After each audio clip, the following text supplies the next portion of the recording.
سلام به همراهان پیج بایوساینس آکادمی.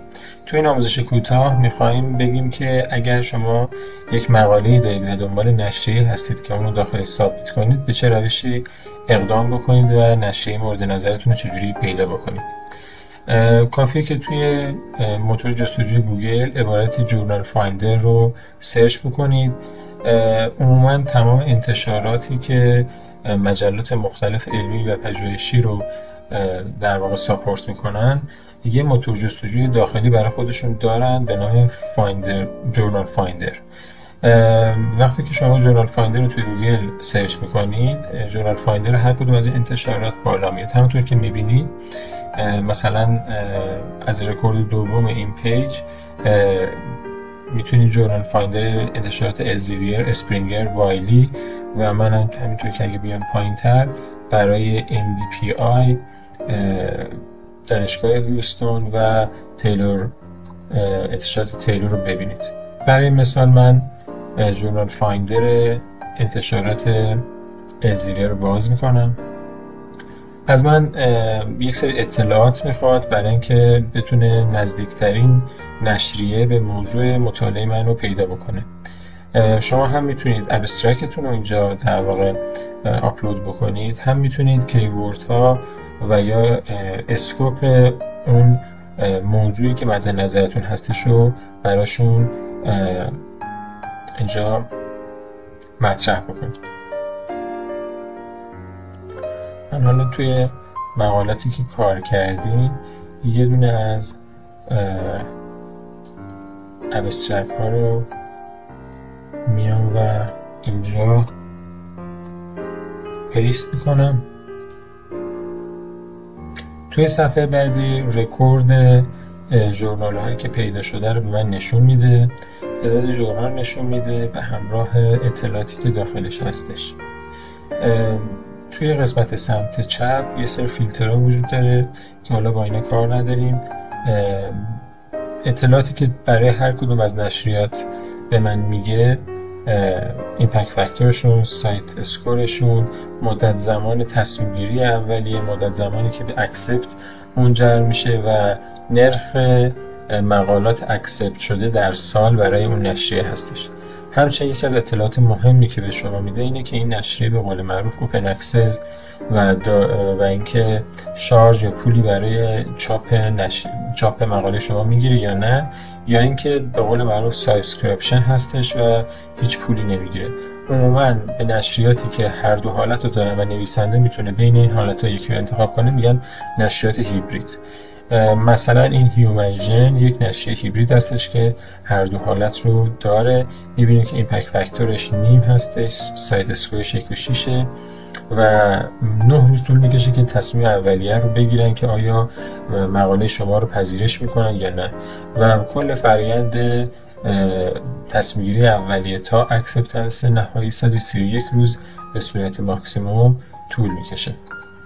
همونطور که بیام پایین تر مقالات مختلف، نشریات مختلف رو میتونیم ببینیم. آرشیوز آف اورال بیولوژی، این ایمپکتش بالاتر هستش، کانسر ژنتیک ایمپکتش 1.4 هستش. مثلا این نشریه کلینیکس همونطور که میبینید ایمپکتش 2.2 هستش، سایت اسکورش 4.1 و فقط حالت اوپن اکسس داره و اگر نویسنده این نشریه رو برای در واقع چاپ مقالش انتخاب کنه باید حتما $1700 به عنوان APC یا Article Publishing Charge به مجله پرداخت بکنه. حالا برای مثال هیومنژن رو باز میکنم. اگر قسمت ویزیت جورنال پیج رو بزنید مستقیما وارد پیج در واقع سایت خود نشریه میشه. سایت های نشریه پیج اولشون عموما با همدیگه مشابه هستش و حالا این توضیحاتی که من خدمتتون ارائه میدم معمولا بین نشریات مختلف یکسان هستش. شاید جایگاه این کلیدها و این گزینه ها فرق بکنه. اطلاعات اولیه نشون میده که اگر ما حالت اوپن اکسس رو انتخاب کنیم حدود $3000 از ما میگیره. تایم تصمیم اولیه ادیتور تقریبا 10 روزه به صورت میانگین و 54 روز طول میکشه برای بررسی داورها، انتخاب داورها و بررسیشون. سردبیر نشریه میگه کی هستش، آخرین نسخه چاپ شده نشریه رو میگه و اون عناوینی که داخلش چاپ شده و موارد دیگر رو خدمت شما میگه. یکی از چیزهایی که بهتون خیلی کمک میکنه که ببینید که این نشریه معتبر هست یا نه، این کد ISSN یا کد شبکه هستش که برای نشریه است.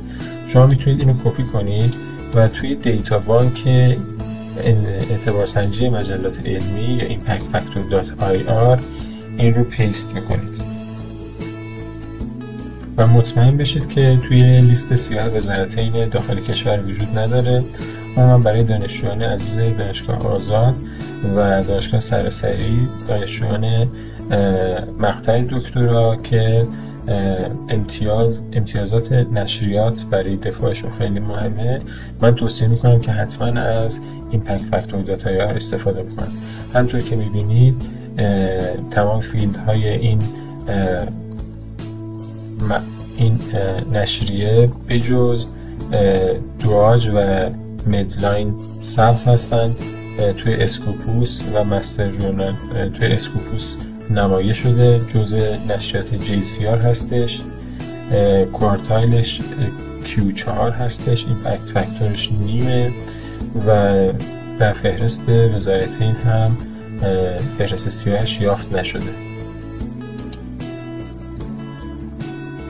در ادامه چیزی که خیلی مهمه قبل از اینکه بخواید مقالتون رو ثابت کنید داخل نشریات اینه که از اسکوپ اون نشریه حتما مطلع باشید که ببینید موضوع مد نظر شما جزء اسکوپ نشریه هستش یا نه، چون عموما فست ریجکت هایی که اتفاق میفته به این دلیل هستش که موضوع و کاری که توی مقاله شما هستش با اسکوپ نشریه همخوانی نداره. به راحتی میتونید توی قسمت About ایمن اسکوپ برید و ببینید که این نشریه چه موضوعاتی رو چاپ میکنه. همونطور که میبینید توی این نشریه انواع مختلف موضوعات از متا آنالیزیس، ژنتیک پیپرز، ژنومیک مارک اسوسییشن استادی یا جیوس تا اپیژنتیک، ژنتیک اکسپرژن و فانکشن، همه این موارد یافت میشه.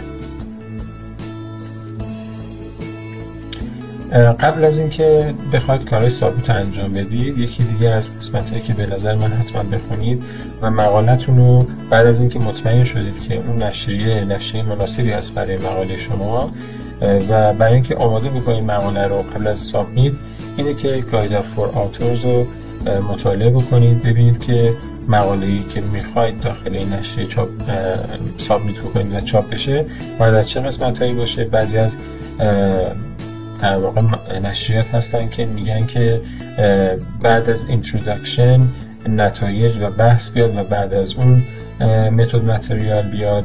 بعضی ها هستن که قسمت‌های زیر قسمت‌های بیشتری داره. حتما توصیه میکنم که در واقع این بخش رو حتما بخونید و زمانی که دارید مقاله رو آماده میکنید به این بخش خیلی توصیه میکنم که دقت کنید. و در انتها بعد از اینکه مقالتون رو طبق سرفصل‌ها و دستورالعمل نشریات مرتب و منظم کردید، میتونید از قسمت سابمیت یور آرتیکل برید یک اکانت درست میکنید و طبق دستورالعمل اطلاعاتی که لازم هست رو داخل کارتابل نشریه که برای خودتون درست کردید سابمیت بکنید. توصیه مهم اینه که حتما به اون مواردی که نشریه گفته تو قسمت گاید فور آتور توجه بکنید. هر چقدر مقالتون متناسب تر باشه و منطبق باشه با دستورالعمل نشریه، فرآیندهای داوری، فرآیندهای تایید در واقع ادیتور زودتر اتفاق میفته و تکلیف شما زودتر روشن میشه. ممنون از اینکه با ما همراه بودید. در آموزش‌های بعدی سعی می‌کنیم که جزئیات بیشتری رو در مورد سابمیت مقالات بهتون اعلام کنیم. ممنون از شما.